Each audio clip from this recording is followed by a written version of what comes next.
And thank you very much for your patience while we were in executive session. I'd like to resume the Putnam Valley Board of Education business meeting. And the first item on the agenda is a resolution to approve the minutes for the Board of Education meetings of June 21st and July 12th of 2018. Second. Questions and comments? All in favor? Aye. Aye. I'd like to announce that the Treasurer's Report for June 2018 is available in the business office. And now we have a presentation for our facilities. Dr. Wills, do you want to introduce? Mr. Spittle has had a very, very busy start, and we Trial have by many fire. projects going on in our schools, and I know the community will be delighted and, will be delighted and very pleased to see what has been accomplished. Okay, so I've been asked to give an update on the summer work. So this is my first PowerPoint presentation ever, so forgive me. So one main thing that was happening here was the EPC most of the work was being done over the summer. The HVAC geothermal retrofit to the elementary school, which will reduce our oil use by 50%, saving the district 30,000 gallons of fuel each year. Our solar photovoltaic roof systems at all campuses and indoor lighting in the district will be replaced with LED bulbs. These proposed energy savings will eliminate over 1,000 metric tons of CO2 emissions each year. So the EPC had impacts on both the elementary school and this campus. Just the elementary school itself had new HVAC in the entire building, well, 2/3 of the building. And this entailed us going into the ceilings of all the hallways and classrooms, and so it created quite a mess and a challenge for our custodial staff to work around as they try to clean the school for the coming year. The geothermal project was underway in that back soccer field. They drilled 27 wells back there, 450 feet deep each, and so we had well drilling going on over there. We didn't discover any oil, but we have a new geothermal system. It's all done as of yesterday. We put new lighting. Every light in the district has been changed to LED light. So that's a lot of light bulbs changing. So electricians were everywhere. The windows at the elementary school, we postponed the installation till next June. Out of an abundance of safety. So we can talk more about that if anybody wants, but we're getting all new windows starting in next June. And then we, at the same campus, we put solar on the transportation building. So here's a few pictures I took. That was, the one on the left is what the elementary school looked like. And that terrified me because I'm in charge of getting the elementary school back in shape for the start of school. So that's what it looked like about 2 weeks ago. It looks better now. I don't have an after picture. And the one on the right is the geothermal well drilling machine in the parking lot. And that parking lot will hopefully be, the trench you see in front of you there is the connection from the fields to the system in the elementary school. And once that system gets pressure tested next week, then we'll be able to officially close up that trench with asphalt and restripe that parking lot. David, which hall is that one in the elementary It's school? the new wing. It's Is the it new stairs? wing. That's the stairs going out to the gym in the background? No. Yeah, no, that's to the, yeah, that's, as soon as you get into the front door, you make a left, and that's what you see. Oh, Stairs yeah, going down okay. to those. So we had to, you know, they put all new piping and everything and new units into the ceiling everywhere. So And that's the upper parking lot, right? Like that's to the upper left parking would lot, be yeah. the administrative yeah, office. please keep asking questions because I assume I'm so involved that everybody knows what they're looking at. So this is the transportation building with the solar on there. It's all been tested and it should go live in about a week. we're just waiting on NICEAG for that. Now, Actually, I just to let people know that the huge vault came in today. oh, at the geothermal, yeah, this is back here. So right in front of that big well drilling machine, at the end of the trench, this vault came in, which is basically a room, cement room that we sink underground. It will be the controls that basically the manifold that attaches the geothermal fields to the intake and return to the schools. And we can control the flow in that vault. It's like a little cement room that we sink down in the ground. And it'll double as an air raid shelter if we need it for like 2 people. High school, middle school, I've been on the roofs a lot, which is a lot of fun. You can see it was a beautiful morning on the left there. And on the right, you'll see this is what we're mounting. I got a little closer picture of that. What we're mounting the actual solar panels to. They don't penetrate the roof. They float on top of those pads, and it's they're just basically 2 concrete blocks that sit in the middle of this aluminum structure. And then with this kind of system, they had to do the wiring first. So this picture was taken about 2 days ago, but I'm told that all the solar panels will be installed on all of the roofs at this campus by the end of the day tomorrow. So I'll be checking on that. So Are the railings that are up just for their safety? yeah, they'll come down. I want to take pictures up there because it's kind of disappointing. We're doing all this work and you can't see it. So you can go drive up to Foothill. You can see it a little bit. That is a gorgeous view. Yeah, it is. It's nice up there. I think I might move my office in the fall. Anyway, so yeah, here's some more pictures of them installing it. And you can see Doug on the left with his hat in his hand. He's chasing bees away. We stepped on a bee's nest up there. Oh, no. Okay, so some benefits we have besides the energy savings and the sustainability aspect. All the LED lighting. I took this picture of the gym downstairs when exactly half of the gym lights had been installed with the LED. So you can see on the far half where the flag is, that the lights were on, but those were the old lights. On this side is where the new lights are. Wow. So I thought that was really impactful picture because you're not going to really notice, but it's going to be brighter everywhere. The auditorium at the elementary school, brighter. It's all going to be brighter with these new lights. So looking brighter in PV. Very nice. So then, besides the EPC work, we have a lot of other work going on. So at the elementary school, we had limited work going on there, obviously because all the ceilings were off. We did build a new sensory room over there, and that's about it. But working around an army of workers doing the EPC work over there was very difficult, and our staff over there did a tremendous job, and they're to be commended. And they promised me today they're going to get it in great shape by the time school starts. So the outdoor elementary school, this is the back of the outdoor classroom. I took a picture there this morning, and obviously we had some issues with trees falling on that last year. We had a local company, Lucier, come in and take all the trees down that could possibly ever fall there on it. And we've been since then cleaning it up. I'm revitalizing. You can see right in the foreground there's a trail that goes out onto this beautiful plateau back there, and it's really accessible for everybody, anybody, special needs kids, anybody. So it's really excited to get that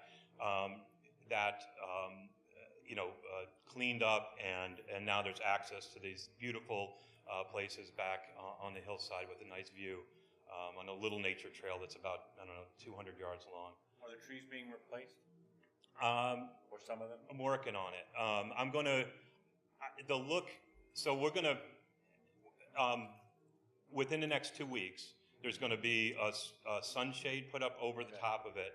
of the classroom right in front of the blackboard, obviously.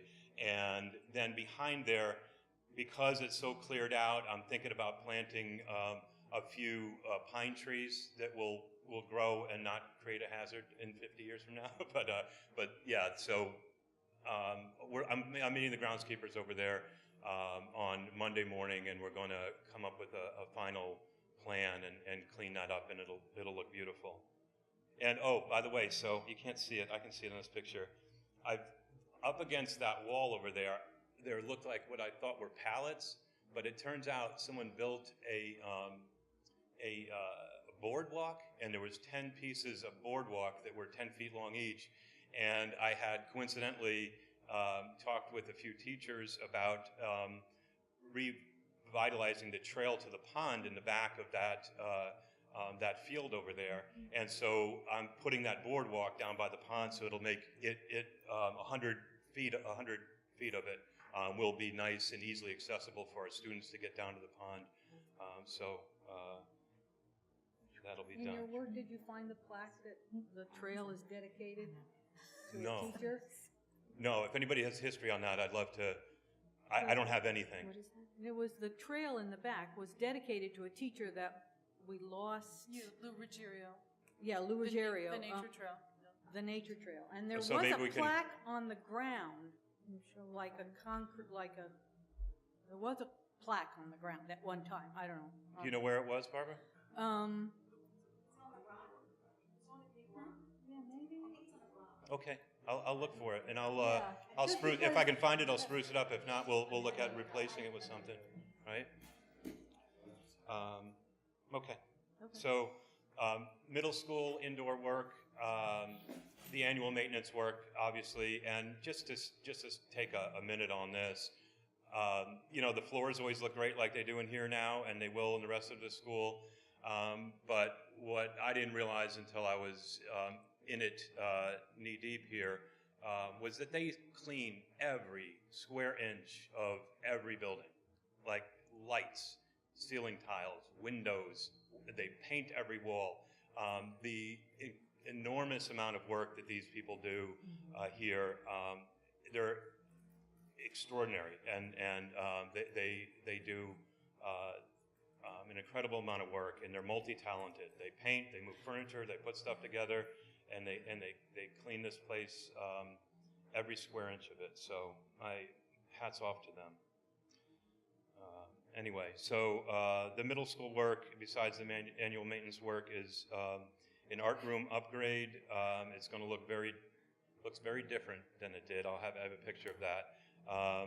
The guidance suite that I don't have a picture of, but we had sound machines in there because there was conversations that people. We don't have to do that anymore. We have actual soundproofing done so that we have private conversations in those rooms without people hearing them next door. A new greeting and security area.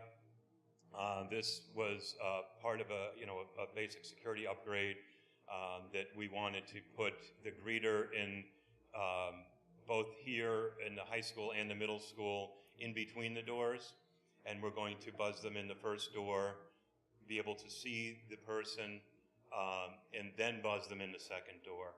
After we see them, check them in, make sure they have a place to go. So it's another level of security, and that'll all be done by the time school starts. You can, on your way out, if you want to take a look, it's on the left here.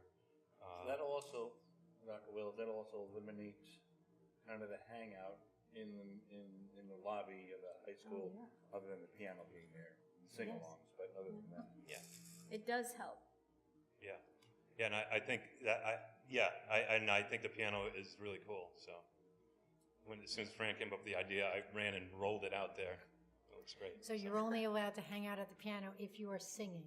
No, if you're you don't want me talking, doing that. you can't I'm gonna hang stay out. away. Put the big old jar out there, right? And we did a ton of other things. For instance, moved the assistant principal, but there's just too many other little projects to list here. So Where'd she move to? Where They did made a office- class. upstairs, I thought she was upstairs. we moved her to A different room. a different room upstairs. So they can make a classroom. It's over here. Her office became a classroom, and then we moved her into an existing smaller classroom space. It's good, because I think, maybe, Barbara, I don't know if you what's behind, I like having an administrative presence on the second floor of a middle Yeah. school, so. It's just another. And she loves her new office. She's very happy. Not that she's not always really happy, but she's happy. Room also. What's that? She has a direct view right to the all room, which is often Yeah. busy, so her eyes that's are all over. And it makes, I guess, that her office is probably, her old office is probably bigger than her new office, so that classroom is now large. Okay, then, so here's a picture of the new art room. It looks a little different than when I had Mrs. Richards back in 1979 in that room. Wow. It looks a lot more modern. Do you want a chair, Dave? And What's you're that? awfully old. Do you want a chair for the rest of the presentation? So that's that room. It looks great. So where'd all those cabinets go? And lockers that were in there? What's that? They The were- cabinets? weren't there all the like the original We're- 1970 cabinets. We're and all doing that. our best to reuse. For instance, a couple of the cabinets are going into an old janitor's closet so that we can take clothing that they use for productions at the middle school, and instead of storing them over in Yorktown, we can store them here in a climate-controlled place so they won't be damaged. So we're kind of trying to repurpose everything we possibly can. But that's an example, and a few of them, really, really, really bad ones, found their way into the dumpster. So high school work, indoor work here at the high school, the annual maintenance work, the new STEM room, which I took a picture of, but I didn't put it on here because we're still waiting on, it just doesn't look nice enough. I didn't want to show everybody yet. In a couple weeks it will. But it's going to be great. It has these butcher block tables, moved electric on there. We have, drill presses there. It's going to look fantastic. The library upgrade, new furniture is coming into the library. We put new carpet down in there. I do have a picture of that. The furniture's not in, but I have a picture of it without. The new greeting and security area here, and then the cafeteria upgrades. Trying to get ready for the big lunch.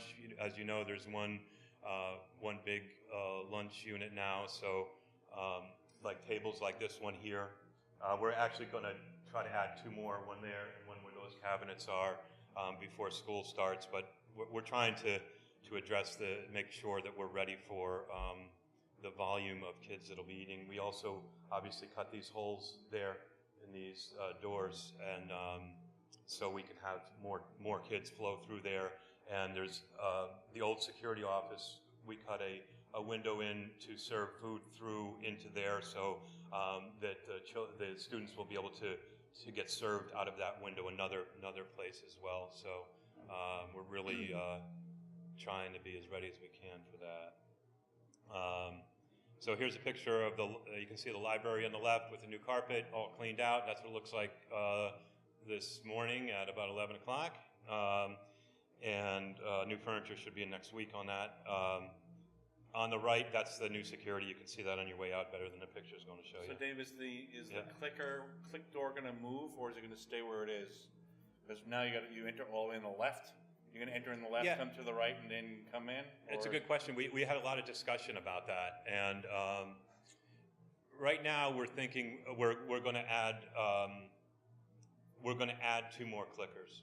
So the people that are used to coming in on the left, the students and faculty and people with swipe during the day will continue to come in there, and we're going to have to put some signs up that says visitors over here, and Lynn will let them in the first door. She'll be able to actually see them through the window, but then on the cameras we'll buzz them in through the first door and then buzz them in the second door, and this way no one will be able to follow existing traffic into the building.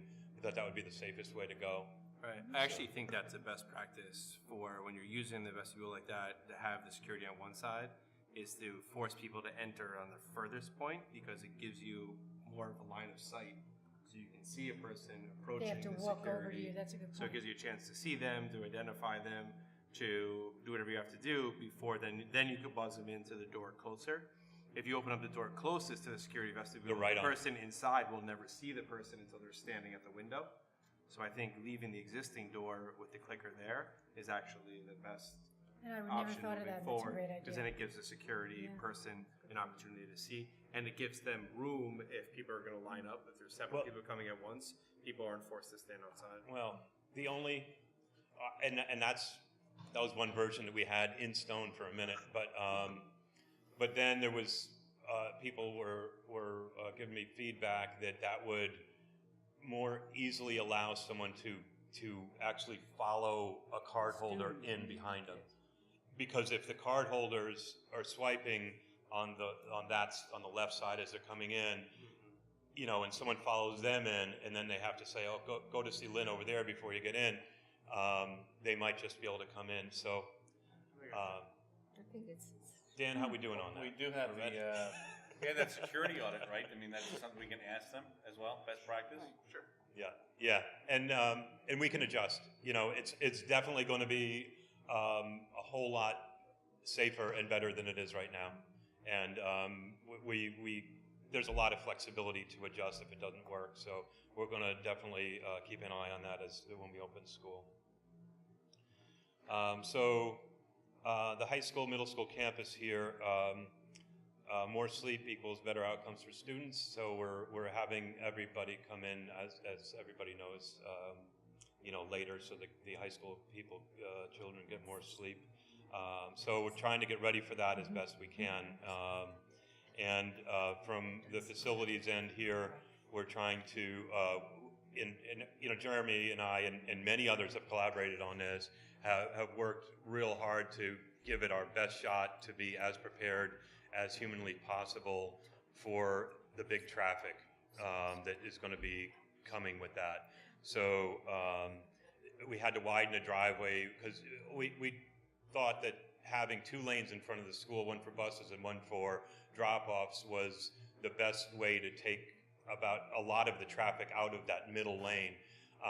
But then we brought a bus over here, and making the turn, it was going to go too far into the other lane. So we had to widen the driveway to accommodate the bus and that. And then, of course, we wanted to stripe it and put signage on the driveway itself that made it clear what that the new traffic pattern, so people can get used to it, see it clearly what they have to do.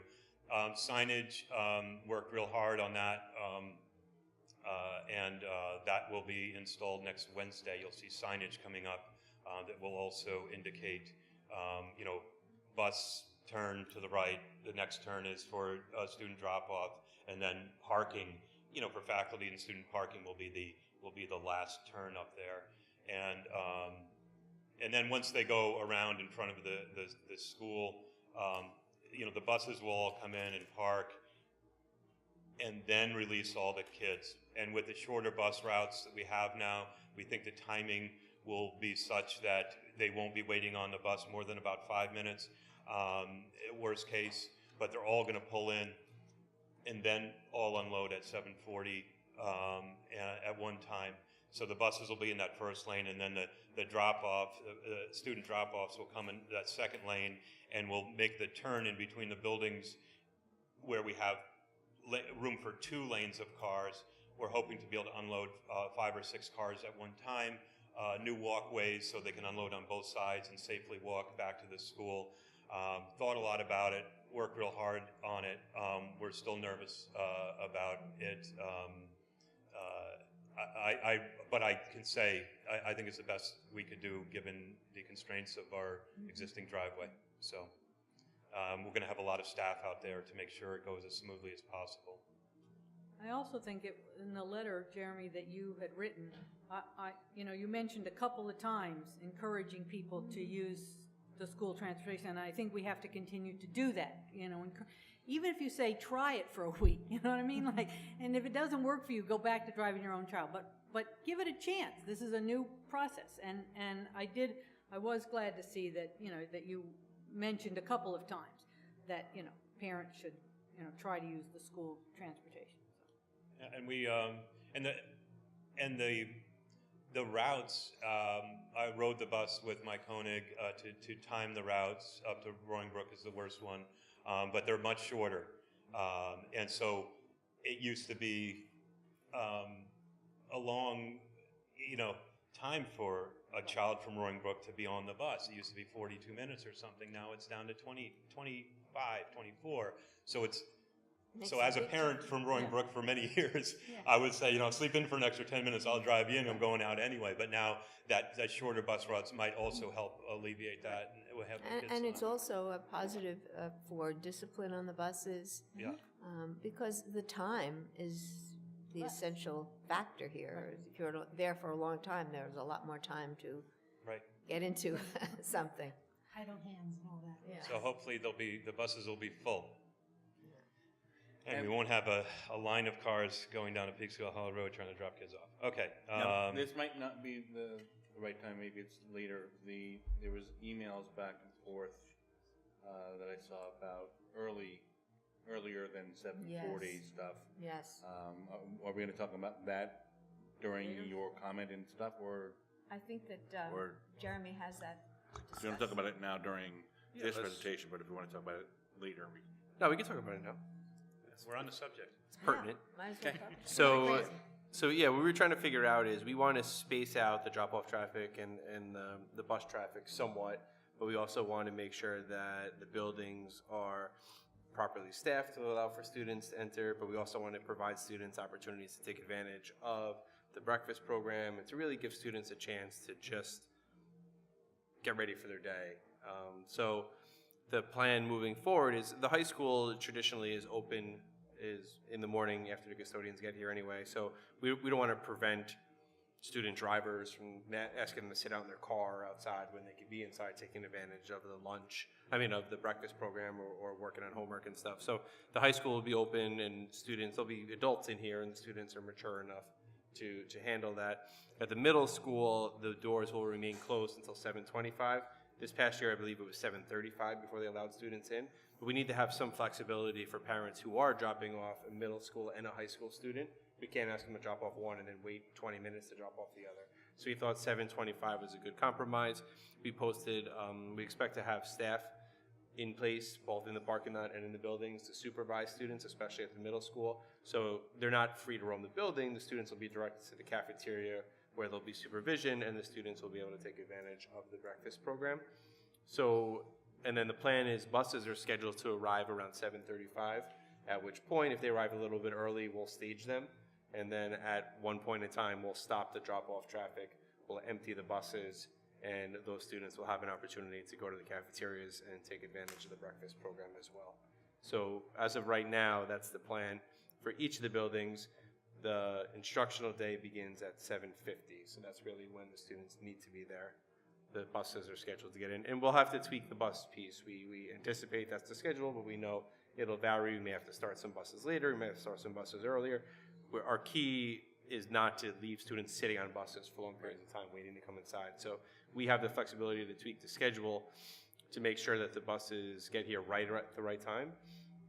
It was not necessarily the case in the past when they had to drop off and then turn around and run back out to get kids. They didn't have an opportunity to really tweak the schedule. There's more of a gap between the middle school, high school start time and the elementary start time. So the buses have a lot more flexibility and we can get a lot more detailed in exactly a lot more precise in exactly when they arrive.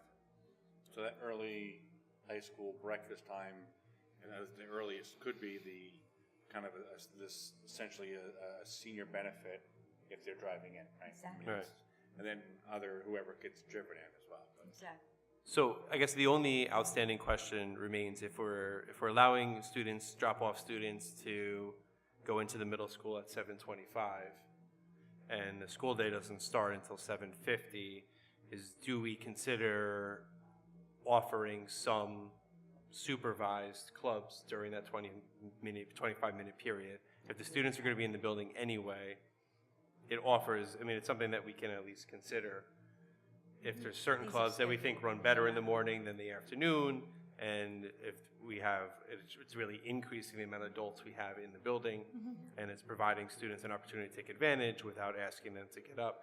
I guess what I would hate to happen in this whole later start is for there to become sort of unintended consequences for the middle school, which start time really isn't changing.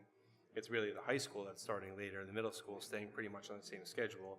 So if we eliminate all clubs in the morning there couldn't potentially be an unintended consequence for our middle school. Well, It's attached to this. and clubs in the middle school start kind of later as far as in the school In year. the year, There's yes. a few weeks at Yes. least Yes. that the transportation piece will be whatever it will be ironed out to a better extent. Exactly. By the Certainly. time that happens, I think we think about that Yes. moving forward and not make any real decisions right now. But I think Mm-hmm. as we see how that evolves, And what if maybe. clubs run in the middle school, like 40 minutes usually? I think were this year they starting at start at 7. 7:10. Same time as the high school, because they used to come in on the high school class. So they could do, instead of like every Monday for 40 minutes, they could do it 2 mornings for Exactly, 20 minutes. that's and what we're thinking. do- Okay. And many times it's the 5th graders and 6th graders who are involved in Right. these, 5th graders particularly, who Right. really get involved in And this. there aren't a ton of morning. Mostly, No, they're but, Intramurals, recycling, just a Right. couple. okay. And it's the middle school who really, with the later start and the change in the sports schedule, it's those students who don't have the opportunity to really take advantage of the clubs in the afternoon because the modified sports require transportation and they don't necessarily get first choice of gymnasiums in the winter, so they need to practice as soon as they possibly can. So I know when Mr. Burrow presented the options for athletics, the middle school modified sports were scheduled to start very close to the end of the school day, where the varsity sports still provided students an opportunity to take advantage of some clubs. And the high school also now with the unified lunch has that block of time in the middle of the day that allows students or allows us to think creatively about offering clubs and other types of activities during that unit block of time. And I'm certainly in approval of that. I think we just want to keep an eye that we don't in fact create an earlier start time for the middle school after we philosophically and educationally created a later start time for the high school. So I think we want to keep an eye on that. We're essentially looking at less than a 40-minute change, or about a 50-minute change. About a 50-minute change. It's not what's recommended by all the research anyway, but it was what we felt we could accommodate as a district and still give our kids the opportunities they have now. Well, let's just keep an eye. We don't on want it mission drift. Right, and of having more people coming in at 7:25 than don't. We'll just keep an eye on that, but I'm certainly in approval. While we're still in the conversation, Dave, and I've been hesitating whether I even bring this up or not. Will we I believe we should have a procedure of where people call those first 2 days if there are concerns. What's your cell phone number, having- Janine?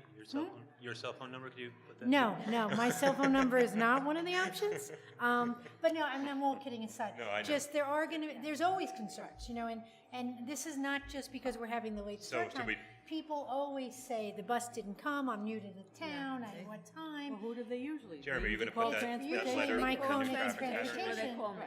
But I think that we should have, Yeah.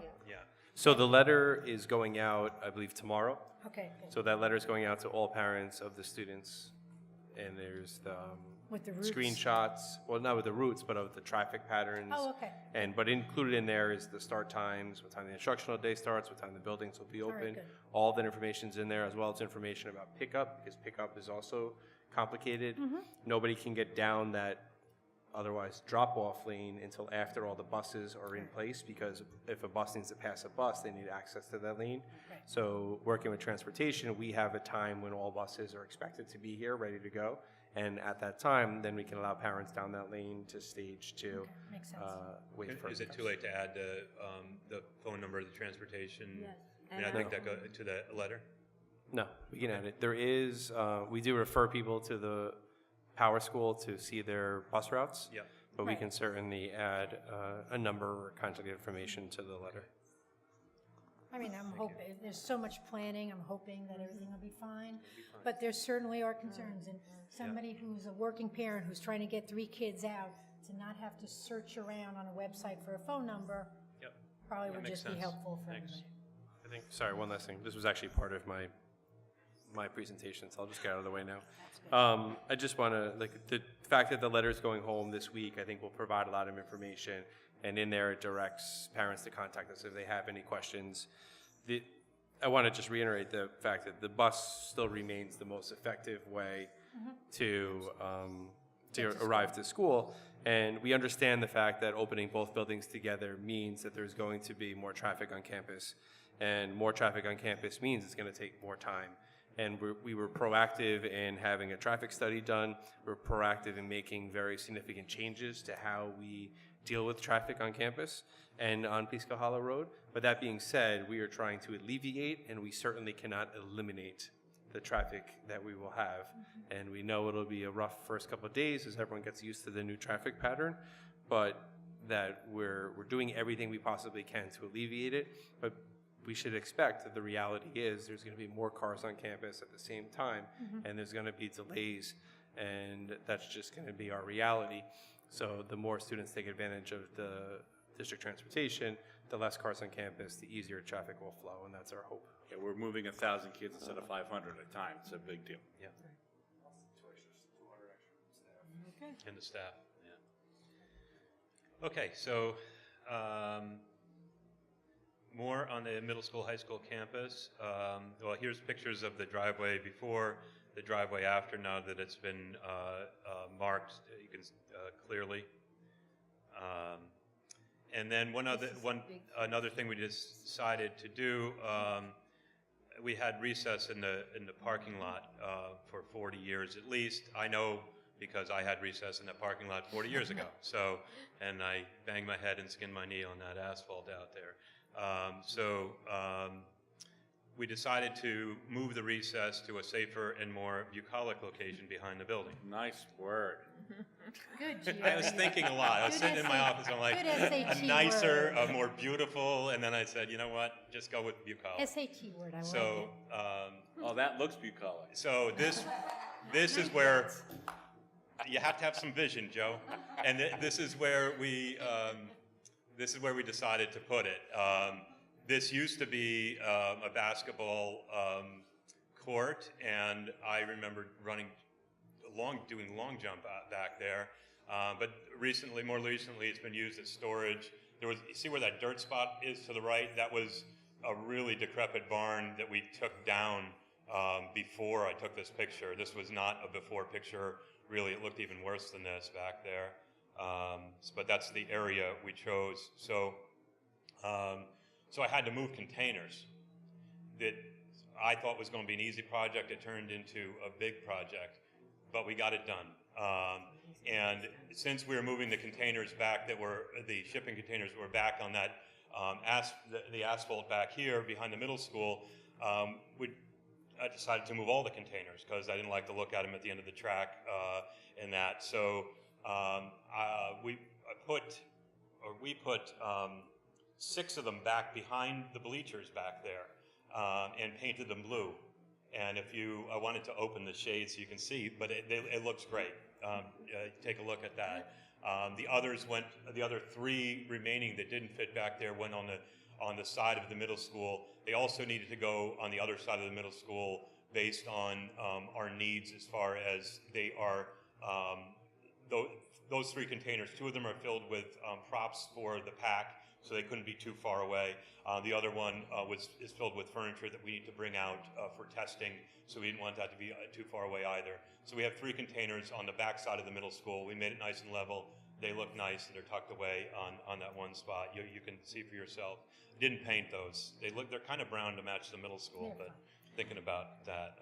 Dave, can you go back the previous slide? So where is that in relation to the baseball field? It's right up here. Okay, so it's before, like if you kept the middle school on your left, you kept walking, you'd get to where the kids play baseball. Yes. Right. It's on top of the hill. On top of the hill. There's a nice plateau over there.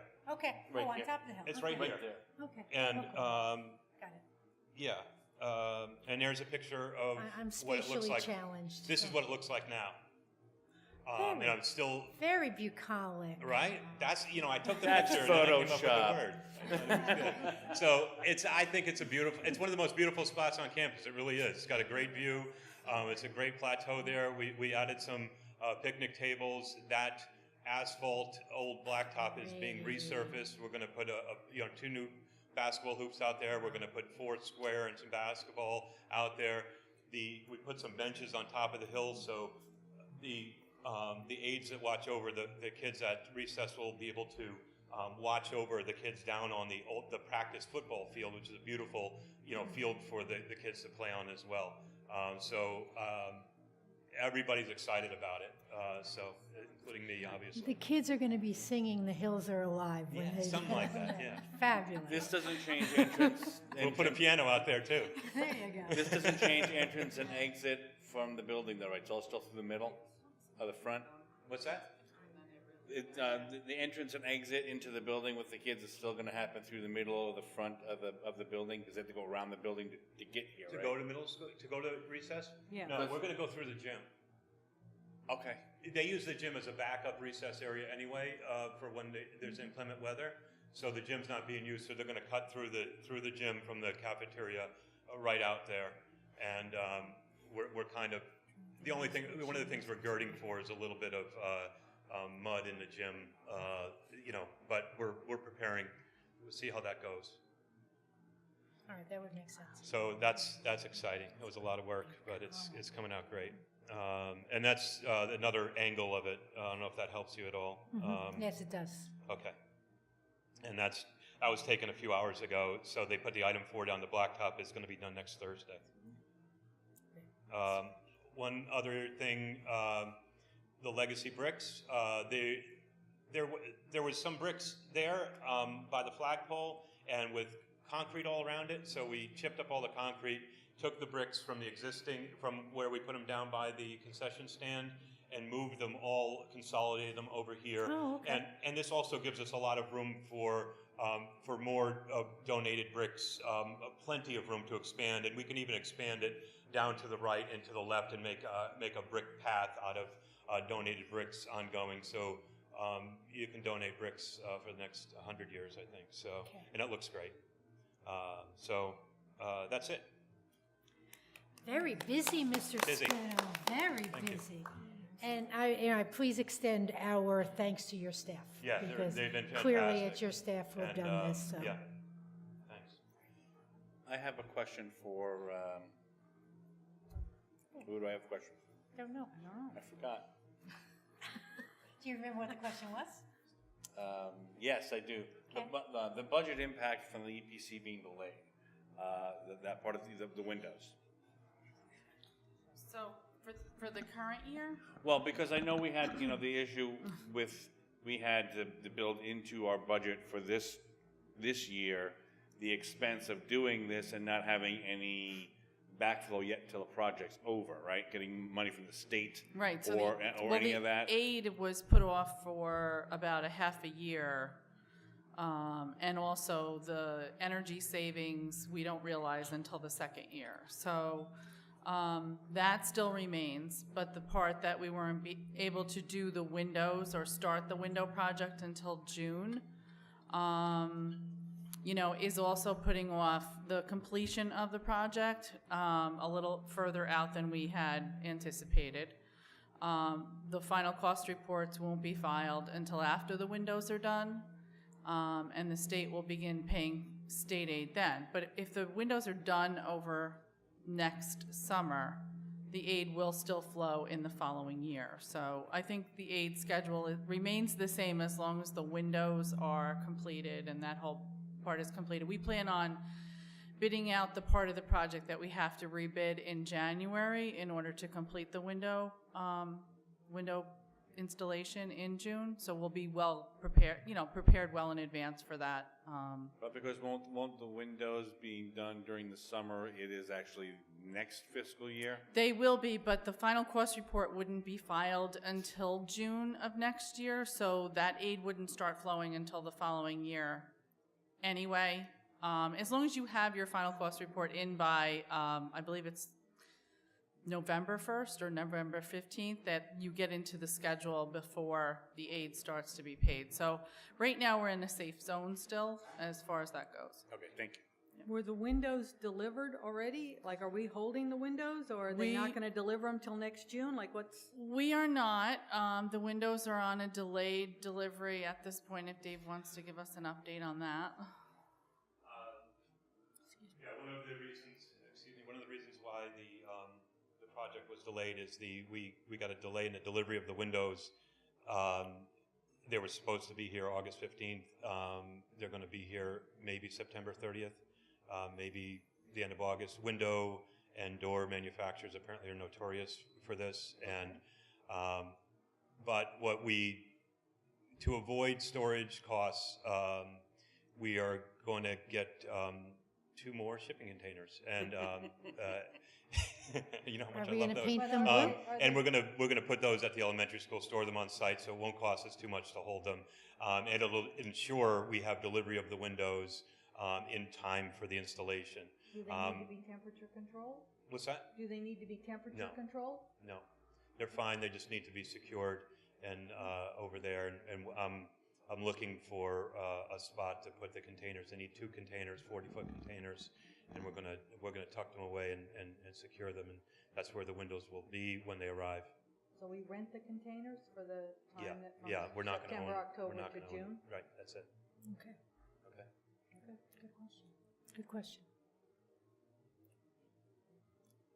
All right. Okay, our next presentation or conversation is the first reading of the policy regarding charging school meals and prohibition against shaming. Dr. Willis, do you want to speak a little bit about this? Yes, and actually Jill has been very involved in this process with our food service Right. company. And Jill, do you want to talk about it? Yeah, do you want me to go it up, or Yes. I can do it from here? Sure.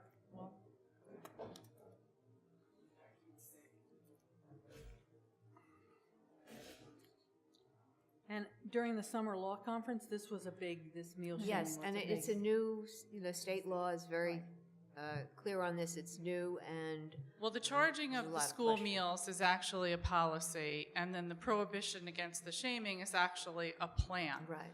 that goes along with the charging of the school meals. And so these are the new guidelines, basically, that the school district is being asked to follow. So how it's changed, just to give you an overview, because there's a lot of information here, is that in the past, the school district, if a child was unable to pay for lunch or had run down their balance to a point where it would be negative, the district is only obligated to offer them what they call an alternate lunch. So the district can no longer do that. They could offer them another type of lunch, but they have to also offer them the same reimbursable meal that all the children purchase, as a school meal every day. So they have a choice, but it has to be what a school lunch is comprised of, which would be like, all the components in the meal. Sure. So on that, if you're talking about the shaming thing, you want to have, say, they offer the alternative like before, Yes. and if they're offered to, and if everyone else isn't offered it to, wouldn't that cause the same problem? Shaming, not the lunch. I'm not sure what you mean. So if everyone in line, so you got like 7 kids in line, and the first kid gets his lunch, the second kid gets lunch, the third kid gets lunch, fourth kid then they have negative balance and said, do you want this lunch or this lunch? If the other 4 kids weren't offered the alternative lunch, that fourth kid, even though he's offered the regular lunch, is also offered the alternative lunch. So there's still the idea that, oh, they didn't have enough to pay. So that's not really how it plays out, because what the children do is the students come in to get their lunch first. Right. So they may get up to the register where they normally pay or put in their code to charge their account or whatever they do. after they've taken their food. So how it worked before was that the person working at the register might have to say to them, I'm sorry, you'll have to go back and take an alternative lunch. We no longer will be doing that. They'll be able to take what they have without that. The alternative occurrence. lunch is already offered to everyone as part of the many choices. Yes. Oh, okay. Okay. Yes. So when they get up to their tray, whatever is on their tray. Whatever is that. I work at a middle school in New York, and yeah. So I'm just going to correct you a little bit. Okay. So what they're not allowed to take at that point is anything that's considered a la carte. So if you walk up there with a Extra chicken Gatorade, nuggets. I'm just going to give an example. A Gatorade, the items that are not part of the component lunch, and you walk up there with a Gatorade and a bag of chips or a package of cookies, Right. and you have a negative balance, you're going to be told you can take a regular lunch, but I'm sorry, you can't take that today. So, there is some sort of, rules to it that we didn't place on it, but that the state places on it, and it has to do with, equity. So, Well, and you're going to meet with the people in the cafeteria, right? I mean, because, so we don't have people on staff that would shame a no, child. so we will be but sharing. I think training is important Yes, to it say, is.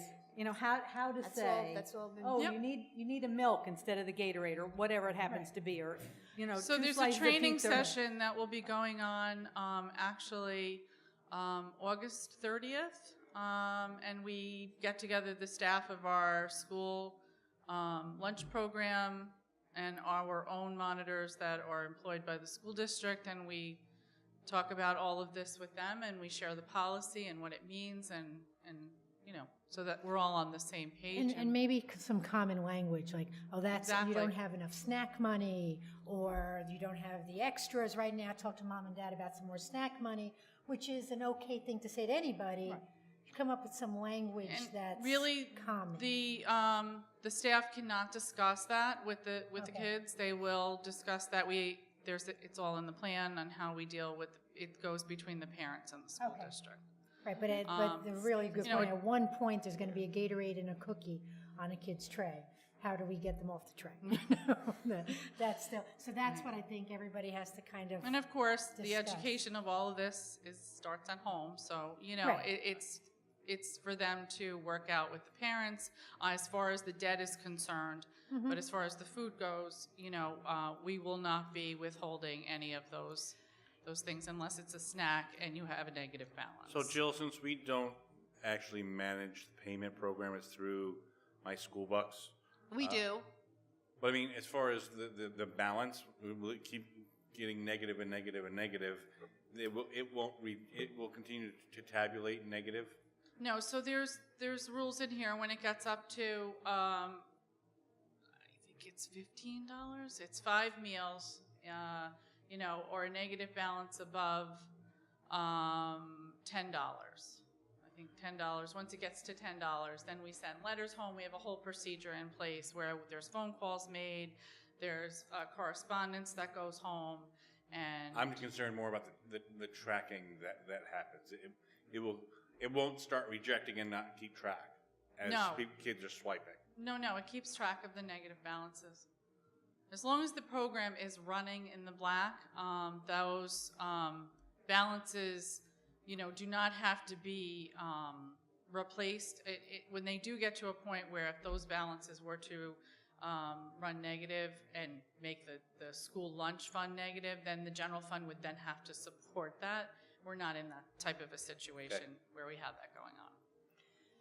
Jill, I don't remember because I read I did a lot of skimming. I didn't read every word. Is there anything in there about report cards aren't released, some of that No, sort of information? that's not legal. That's not illegal anymore. Okay, that's what I thought. Okay.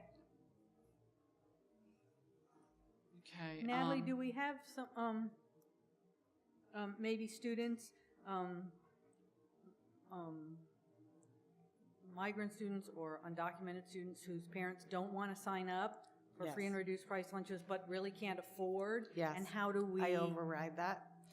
If it's brought to my attention, usually a monitor or somebody who's familiar with the child will bring, and it's not just undocumented children, it's really other children who are struggling and their families are struggling, and they either haven't filled out the paperwork or for whatever reason, they will call me. We have procedures in place. I attempt to call the family. We reach out to the family a few times, and then if we don't get back, I override it, and I have permission through our policy to do that. So we quietly do that, and try and find a balance for the student to be able to discreetly receive the support. Apply for breakfasts also? What's that? Does it apply to breakfasts also? It does. Yes. Mhm. And Barbara, under the McKinney-Vento law, which is the All of law our governing displaced and homeless students, and now I'm you're the our liaison. You're our liaison. We aren't required to fill out an application. The minute they've been Immediately. designated as temporarily displaced, aka homeless, Right. there's a code for the state that they are already Exactly. eligible. We don't have to ask for a form. Okay. And I work with Val, and Val does the lunch program, and I work with Jill. So between all of us, we make sure our students are cared for. Okay. So that's the policy. I think we're asking that we don't have to go through a second reading so that we can adopt this by the 1st of September. Absolutely. It's pretty standard. And the plan and the policy itself, obviously the policy will be on our website, but so will the plan. That will be on our school lunch info website. And all of this information is shared with the staff, like you said, in training, and so everyone's aware This of will it. be also under the parent information tab where you drag it and then you get lunch information? It is there, and it's also under each of the school buildings. So if you Okay. go into any of the school buildings, you can get the particular, in each grade level, they have it also. Okay. All right. You good? Thank you. Okay. You're not from the PTA, PTSA by any chance, are you? I signed up for the PTA, but they never called me back. Oh, okay. Well, there's still time for that. So we will. Welcome. Welcome. So the next report then will be, because we don't have student reps yet, our curriculum report by Dr. Jeremy Loft. And I know we preempted you. You did a little of yours already. It'll be shorter now because we already did a bunch of it. So I just wanted to do a quick update on the facilities. So the Facilities Planning Committee, after meeting for over a year, the Facilities Planning Committee, as you may remember, consists of both district employees and community members, has reached a consensus and will be recommending to the Board of Education to consider moving forward with a bond referendum this fall. A majority of the work as part of this bond referendum is scheduled to take place at the middle school. The middle school was built in, I believe, 1972 and has remained remarkably untouched in those years. I can certainly speak for the years in which I was there. It looked eerily familiar to what it looks like now, and I won't tell you how many years ago that was. So I just ask that the community stay tuned for more information. Over the next few months, there certainly will be a tremendous amount of information shared with the community. And then I would like to invite anyone who's interested in getting involved to contact myself or Jeannie DeNike there'll be more information going out. We're forming a new committee, and this new committee's objective will be really to disseminate information and get information out to the community. And as always, I just want to emphasize that this proposed bond will have no impact on taxes. It will not raise taxes. It'll be funded through retiring debt service. And I think that's the biggest selling point, is we can enhance our schools without increasing our taxes. I just also wanted to quickly note, from a curriculum instructions lens, all three buildings have been very busy upgrading and revising their curriculum with a universal focus on student engagement, alignment, and finding opportunities to challenge all students. Rarely is there a day I don't run into a group of teachers working on curriculum in one of the buildings, and I just wanted to emphasize how much work is going on and how we continually strive to improve our curriculum and instructional practices. That's it. Okay. Moving on to the superintendent's report. I have a question for never mind. Dr. Loft. We'll do that soon. Sorry. And it might actually be a Jill question, too. The idea of timing for the proposed bond or vote? Okay. So our anticipated vote date will be December 4th, subject to change depending upon the dates in which resolutions are passed and certain tables are met, timelines are met, but that projecting out is an anticipated date for the vote. I believe it's very close to the date in which the high school vote passed. So, what is it, 8th? So there's some good vibes in there, some And bad vibes. But as you said, we will have more conversation about the length of time of the voting and some things that have been concerns in the past. And So, we will try to meet all those concerns. Just to follow up on that, there will also be many opportunities for our community to hear about the plan, the project, what it entails, and how it impacts our students going forward. Particularly, of course, you think about our elementary school. We will be presenting at each of the elementary back-to-school nights, and we'll be available to talk about what this plan is about in many locations with many people. There's an invitation going out, too, to be involved in a goal session as well with our community, and we are eager to share what we have and what we know. We have some nice news in that we have many new neighbors to welcome in Putnam Valley, many new enrollees in our school and home purchases. We don't have the numbers yet to finalize, but it is very encouraging to see a thriving community. We see a lot of the parents in our office, so we're excited about the new incoming students. Our K numbers are near 100, and we had been concerned, if you remember, in the past with our demographics, that we would have in the area of 80 or even between 70 and 80. So our numbers are quite good for the 5 sections that we have. I'll have more information on the first day because we still have a number in the, waiting in the wings, so to speak, in the registration process. Jeremy and I were at the town board last evening, and we were there to support Barbara Scucciamara's bill to raise the age for the use of tobacco and vaping. This is a real scourge in the nation and in our community.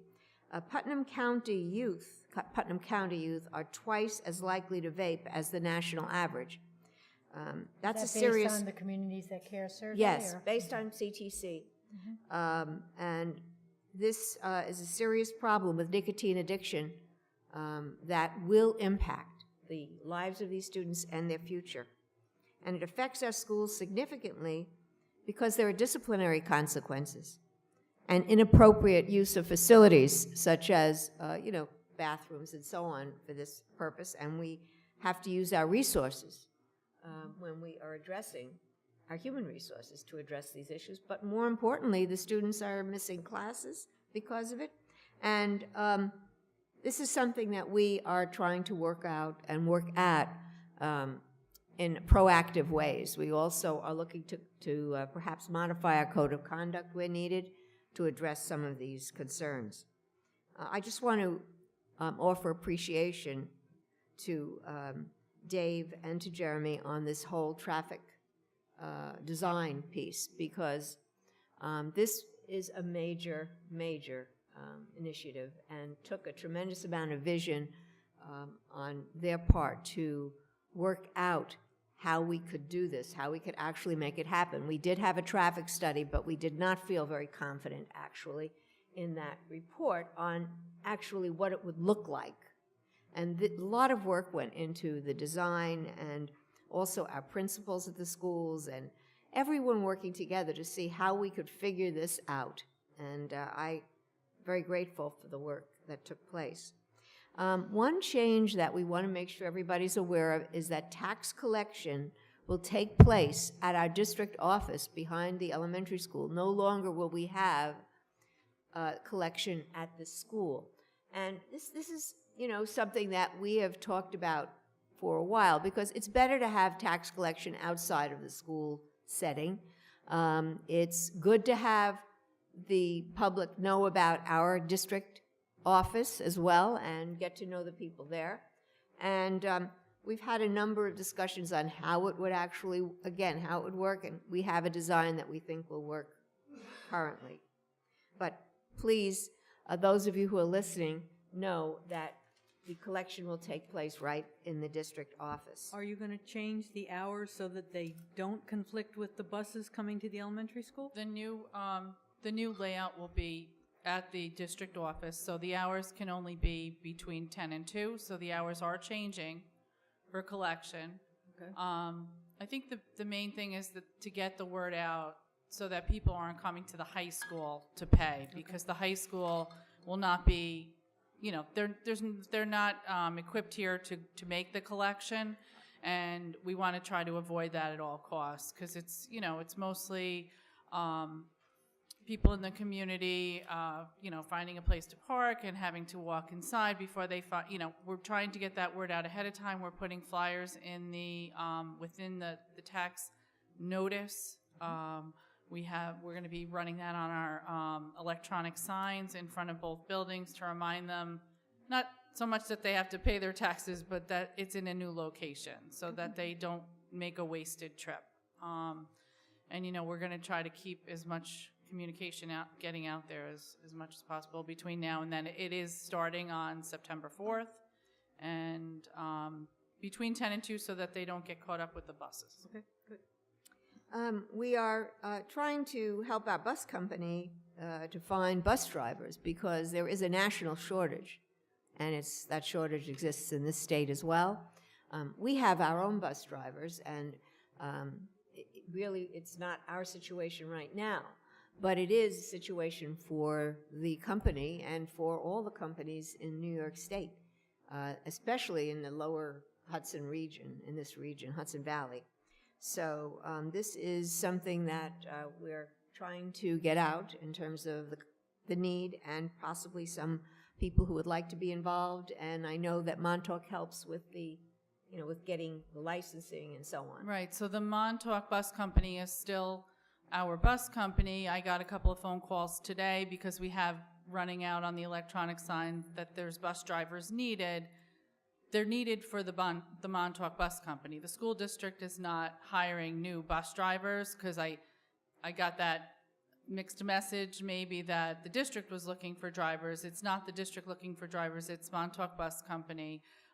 They will be running a job fair at our transportation building next week in the afternoon after 3 p.m. I have to get the day. We haven't set a day yet, but I know next week and the week after if we have to, to see if we can beef up the amount of substitutes and see if we can we're also talking to our own staff and seeing who perhaps on staff, custodial or other type of workers, monitors, who want to take on a second job to be able to be available for athletic runs and this and that if we need them for extra runs in the afternoon. There's a shortage nationwide for bus drivers, and I'm hearing it from all school districts around. So if people were interested, they should contact Montauk Bus Company? No, if people are interested, they can contact us in the business office, actually, because transportation is quite busy right now. There's only 2 people working there in the summer, and they're doing a lot of the bus runs themselves, taking care of our summer transportation. They can call in at 845-528-8125 and leave a message if they can't get someone, but there's someone there usually between 8 and 3 that can speak with them about employment for bus driving. And Montauk is training everyone. They are bearing the expense of training, helping them get their CDL and their clearances on their licenses to do that type of work. And also wanted to notice that our athletes are already practicing, and we're excited about the start of the new year for them as well. Safety and security are on our minds, and as has been noted, you'll see changes in the buildings to reflect that. And we will have a safety presentation by our consultant, the Altaris Group, in September at one of the first meetings of the year.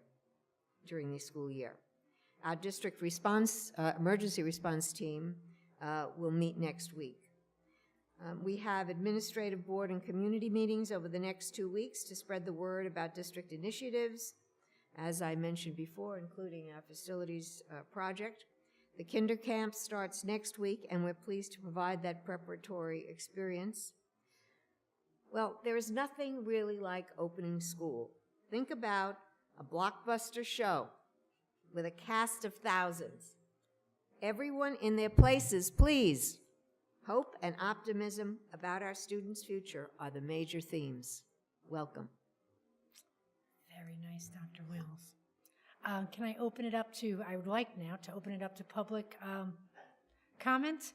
Public, if you'd like on the agenda items? No, I wouldn't mind helping with curriculum. I'm sorry. Bonding. Sorry, if it's Could you- on curriculum, You want to just come up You and just gotta go introduce up to the yourself? microphone, it's off. Just because there are people in the audience and they think I'm talking to myself. We like to think there's like thousands watching. Oh, I see. Yes. So it's introduce just- yourself first. I'm Donald Osborne. My daughter goes to the elementary school. She's at Nanda.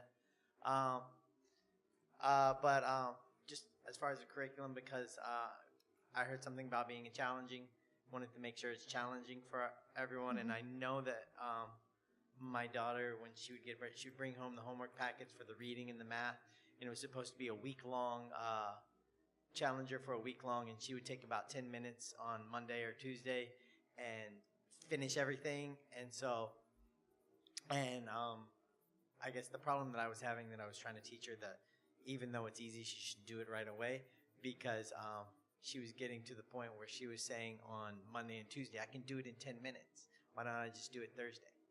Type thing. Teaching good habits and lack of Yeah. procrastination. I like that.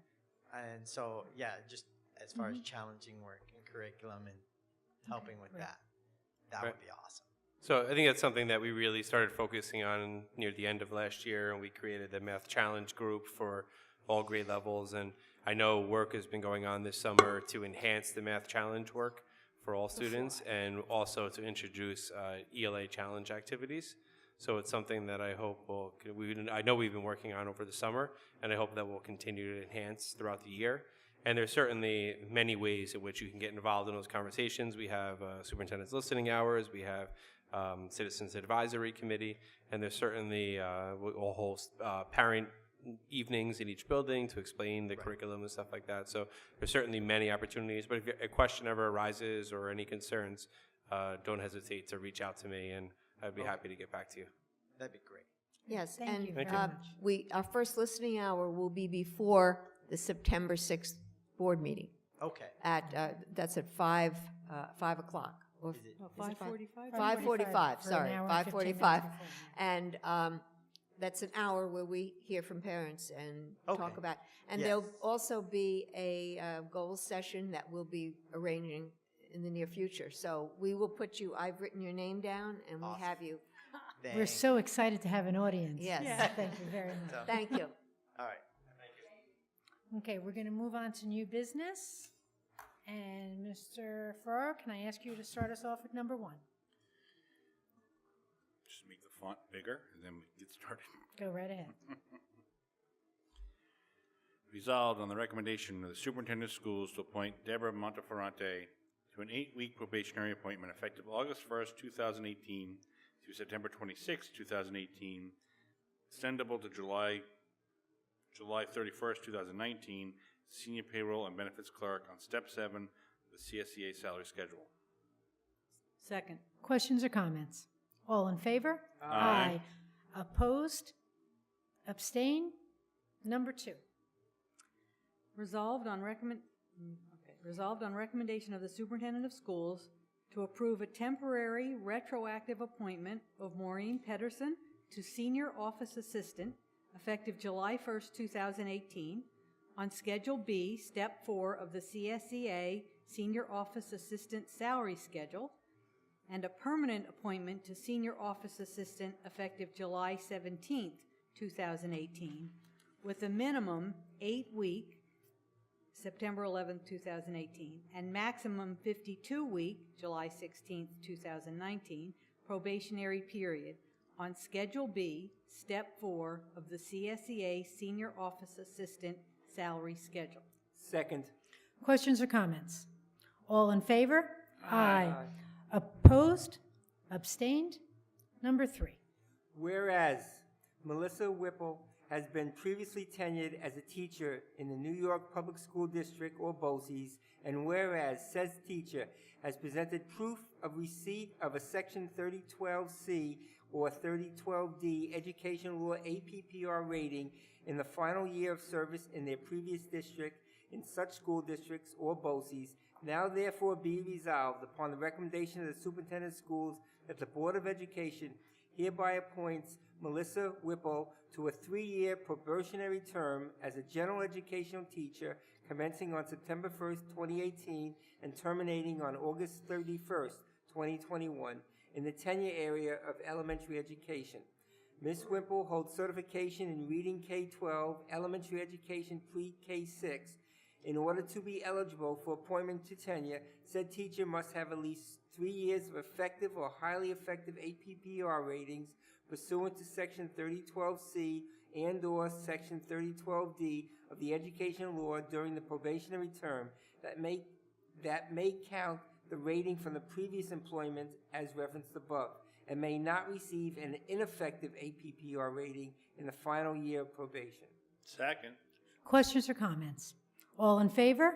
Aye. Opposed? Abstained? Number 4. Resolve on the recommendation of the Superintendent of Schools to appoint Michael Soprano to a 4-year probationary term as a music teacher commencing on September 1st, 2018 and terminating on August 31st, 2022 in the tenure area of music at the middle school on Step 2 MA of the PVFT salary schedule. Mr. Soprano holds New York State Music Initial Certification. In order to be eligible for appointment to tenure, said employee must receive at least 3 APPR ratings of effective or highly effective during the 4-year probationary term and may not receive an ineffective rating in the final year of probation. Questions or comments? Second. I'm sorry. Sorry, forgot about the second part. Second. Questions or comments? All in favor? Aye. Opposed? Abstained? Number 5. Am I up to number 5? Yep, you are. Number 5. Resolved on recommendation of the Superintendent of Schools to accept the resignation of Reina Alvarez, a lunch monitor, from the district effective August 4th, 2018, as per document number 28/19 attached to the agenda and official minutes of this meeting. Second. Questions or comments? All in favor? Aye. Opposed? Abstained? Number 6. Resolved on recommendation of Superintendent of Schools to accept the resignation of Kayleen Hayes, high school RN, from the district effective May 23rd, 2018, as per document 27/19 attached to the agenda and official minutes of this meeting. Second. Questions or comments? All in favor? Aye. Opposed? Abstained? Number 8. No, 7. 7. Sorry about that. Resolved on the recommendation of the Superintendent of Schools to appoint Tara O'Connell Purr to the position of registered nurse, 10 months, at the high school on Step 8 of the 10-month registered nurse CSEA salary schedule, commencing on September 4th, 2018. This appointment is subject to the satisfactory completion of a probationary term of not less than 8 weeks, October 30th, 2018, nor more than 52 weeks, September 3rd, 2019. Ms. O'Connell Purr is also approved for additional days of work during August 2018 as needed at the rate of $27.88 per hour. Second. Questions or comments? All in favor? Aye. Opposed? Abstained? Now number 8. Whereas the Board for Economic Considerations and the Efficiency of the Program has determined that it would be appropriate to abolish 3.35 FTE teaching assistant positions in the school district. Therefore, be it resolved that the Board hereby abolishes 3.35 FTE teaching assistant positions in the teaching assistant tenure area effective close of business on August 31st, 2018. And be it further resolved that to the extent that there are more employees in the tenure area of the abolished positions than there are remaining positions, the board clerk is hereby directed to provide written notice to those employees who shall be excessed in accordance with the provisions of Section 3013 of the Education Law, Part 30 of the Regents' Rules, and otherwise in accordance with Education Law, of the termination of their employment effective close of business on August 31st, 2018. And be it further resolved that said employees shall be notified in writing of their placement on eligibles list in the teaching assistant tenure area regarding their entitlement to recall for a period of 7 years from the date of the abolition of their positions. Second. Questions or comments? All in favor? Aye. Aye. Opposed? Abstained? Number 9. Resolved on recommendation of superintendent of schools to appoint the following teachers to assignments which are in addition to their full-time assignments effective September 1st, 2018, as per the PVFT contract. Karen Cruzy and Carolyn Pasquale as multiple sensory reading teachers at the high school. Beverly Whaling to provide speech-language therapy for students with a hearing impairment at the elementary school. Second. Questions or comments? All in favor? Aye. Opposed? Abstained? Number 10. Resolved on the recommendation of the superintendent of schools to approve the following staff members for an additional 0.2 FTE, which is in addition to their full-time teaching assignments from September 1st, 2018 to on or about November 30th, 2018 to cover a leave of absence for a high school math teacher. Bob Baker, Joe Mahoney, Joe Natalie, Kerry Sullivan, and Kelly Thompson. Second. Questions or comments? All in favor? Aye. Opposed? Abstained? Number 11. Resolved on recommendation of the superintendent of schools to appoint Eileen Bloom to the position of driver education in-class instructor at the rate of $45 per enrolled student, effective for the 2018-19 school year. Ms. Bloom holds certification as a New York State Department of Motor Vehicles driver education instructor and as a New York State teacher and administrator. Second. Questions or comments? All in favor? Aye. Opposed? Abstained? Number 12. Whereas the negotiating teams for the Putnam Valley Administrators Association and the district executed a memorandum of agreement on July 25th, 2018, as per document 24/19, setting forth the terms of a 3-year collective bargaining agreement effective July 1st, 2018, and terminating on June 30th, 2021. And whereas pursuant to the provisions of the Civil Service Law 2004-A, the board is required to vote upon the allocation of the additional monies to fund the provisions of said agreement. Now therefore be it resolved that the board hereby ratifies the terms of the memorandum agreement dated July 25th, 2018, and authorizes those monies necessary to implement the terms of the 2018-21 collective bargaining agreement between the district and the Putnam Valley Administrative Association. Second. Questions or comments? All in favor? Aye. Opposed? Abstained? Number 13. Whereas the annual audit conducted for the district's funds and accounts for the fiscal year ending June 30th, 2018 has been completed, and whereas the board deems it necessary and appropriate to determine the funding of its Article 2 General Municipal Law Section 3651(1A) reserve funds as referenced in resolution dated June 30th, 2018.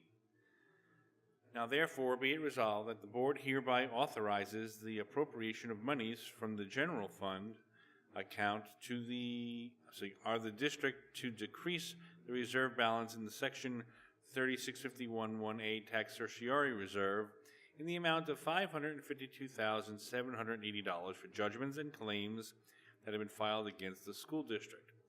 Authorizes a decrease in the Employee Benefit Accrued Liability Reserves, GML Section 6P, in the amount of $1,027,785, and authorizes the placement of $404,000 into the established capital reserve, GML, Section 3651-1, known as Building and Facilities Improvement Reserve Fund. Second. Questions or comments? All in favor? Aye. Opposed? Abstained? Number 14.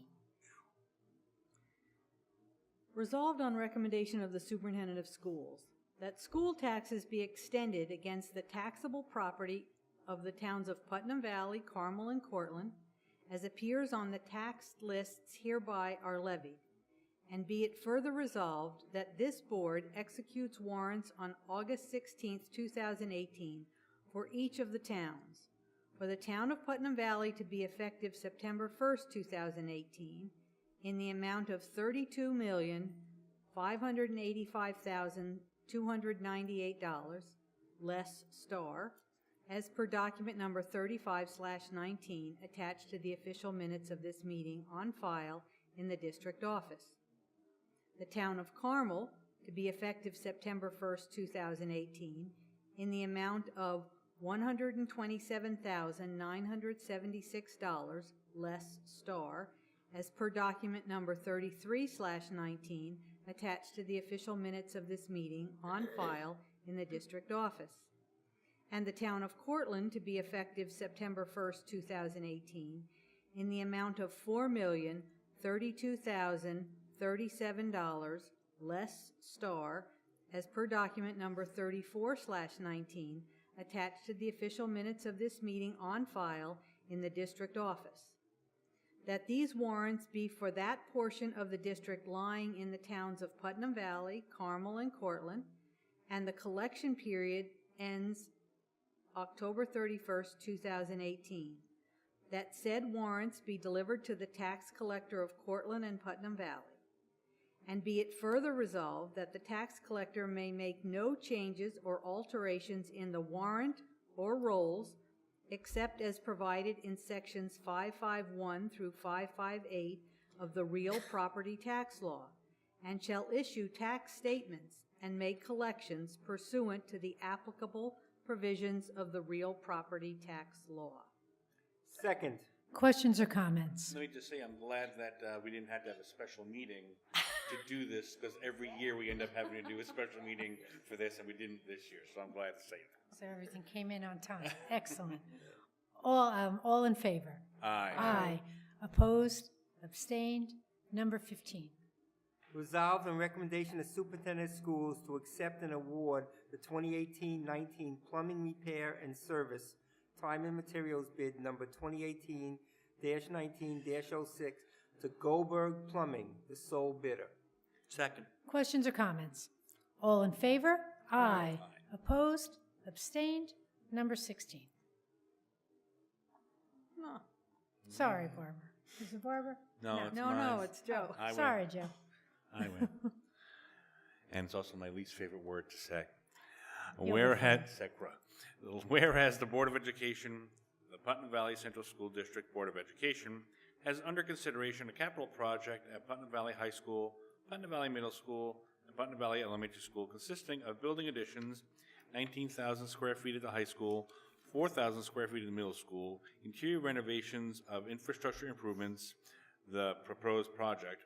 And whereas the proposed project requires that an environmental review be conducted in compliance with Article 8 of the Environmental Conservation Law and its implementing regulations, Part 617 NYCRR, State Environmental Quality Review Act, SECRA, and whereas the Board of Education wishes to take all actions necessary in connection therewith in order to comply with SECRA, and whereas said proposed project is classified as an unlisted action under current SECRA regulations, and whereas the district architect AG&D Architects PC KG&D has prepared a full environmental assessment form and other preliminary documents for the proposed project, and whereas the Board of Education believes that it should be designated as lead agency for the purpose of determination of the environmental impact of the proposed project. Therefore, be it resolved that the Board of Education declares its intention to designate the Board of Education of the Putnam Valley Central School District as the lead agency for the purpose of determining the environment impact of the proposed project, and authorizes KG&D Architects PC to solicit lead agency status on behalf of the Board of Education by distributing copy of this resolution and the full environmental assessment form to the New York State Education Department and any other involved and interested agencies. The contact person for Putnam Valley Central School District is Jill Figuerella, Treasurer. Second. Questions or comments? All in favor? Aye. Opposed? Abstained? Number 17. Resolved on recommendation of the superintendent of schools to approve a first reading and waive a second reading of policy 5410, charging school meals and the prohibition against shaming policy, as per document number 33/19 attached to the agenda and official minutes of this meeting. Second. Questions or comments? All in favor? Aye. Opposed? Abstained? Number 18. Whereas approximately 96% of smokers begin smoking before the age 21, with most beginning before the age 16. Huh? I said whereas. What do you have? Smokers or as youth get their cigarettes? I don't have that. Oh, which one is right? Mine starts with whereas youth get their cigarettes? Guys is right. Okay, go ahead. Huh? You're right. Carry on. Yours is right. I'm Mine is sorry. not. Okay. No. I'll start again. For those in the audience, you can go out and get pizza. This is a long one. Whereas approximately 96% of smokers begin smoking before age 21, with most beginning before age 16. Smokers frequently transition from experimental to addiction between the ages of 18 and 21, whereas youth get their cigarettes from social sources, most of whom are peers ages 18 to 21. Today, there are more 18 to 19-year-olds in high school than in the past years, thus permitting tobacco sales to 18 and 19-year-olds no longer makes sense. Whereas few 21-year-olds travel within high school social circles, thus raising the minimum consumer age for tobacco sales to 21 will effectively remove this critical source of tobacco, thereby delaying or preventing smoking initiation. Whereas evidence shows the younger the age of initiation, the greater the risk of nicotine addiction, heavy daily smoking, and difficulty quitting.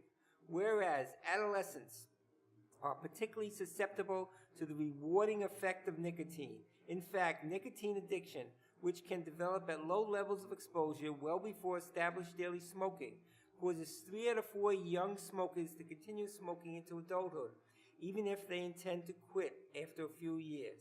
Whereas recent studies indicate that the brain continues to develop until approximately age 25, particularly in ways that affect impulsivity, addiction, and decision-making.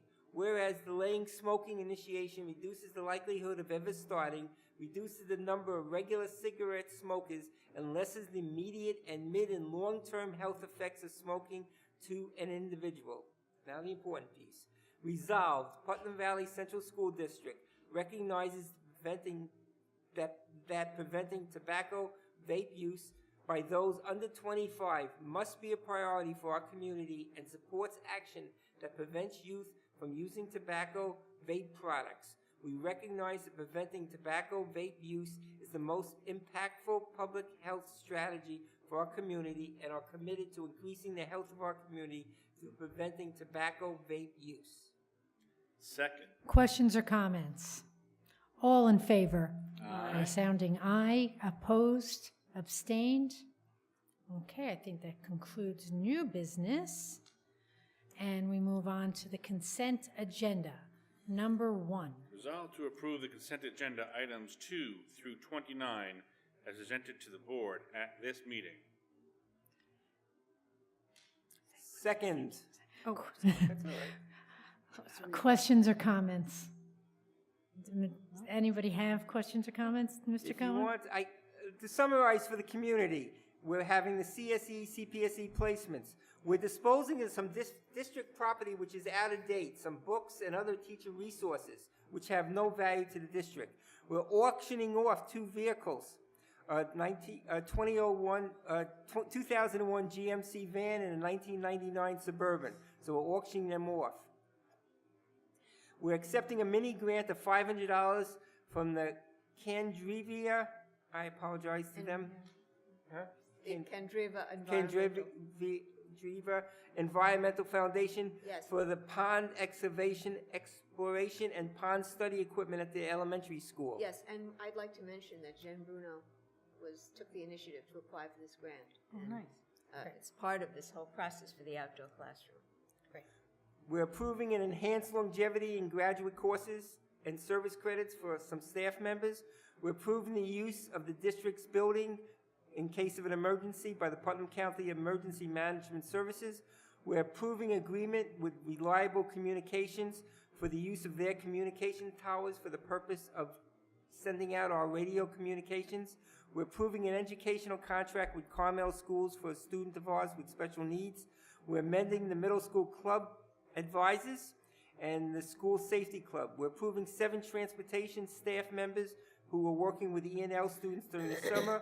We're approving 1 calendar year employee to work during the summer. We're approving the teachers and faculty members who govern the regents this August. We're approving a substitute tutor list. We're approving the high school department coordinators, and I'm not going to read them to you. We're approving the middle school team leaders. We're approving the elementary school level grade coordinators. We're approving all the club and activity leaders, and there's a whole bunch of them. We're extending our contract with our food service providers, Aramark, for the school cafeterias for the school years. We're granting a leave without pay for one of our faculty members who is observing religious holidays in September. We're accepting a donation of football equipment from the Putnam Valley Football Club Association. We thank them for the $2,000 very generous contribution. We're approving one of our students who needs transportation to Eastchester High School. The student has special needs. We're approving the 4 coaches for all our sports and their pays. We're approving the annual professional performance review, the APPR, for classroom teachers implementation certification form. And there's an independent hardship waiver application that we're also approving that goes with that. We're approving a contract with information technology technician for 1 person who will work with our district. We're appointing a sustainability coordinator who will be the middle school assistant principal. We're amending the contract with the summer E&L teachers. We're adjusting the hours that they had to work. We're approving an overnight trip for the cheerleaders to the NCAA camp at Bryn Mawr College, and we're approving the nurse for the kinder camp. Thank you, Mr. Cohen. All in favor? Aye. Opposed? Abstained? I'd like to open it up to public contribution on any topic. Okay, I then would like to make a motion to adjourn the business meeting. So moved. Second. Questions or comments? All in favor? Aye. Aye, and good night, and enjoy the rest of your summer, everyone. Well, you still can.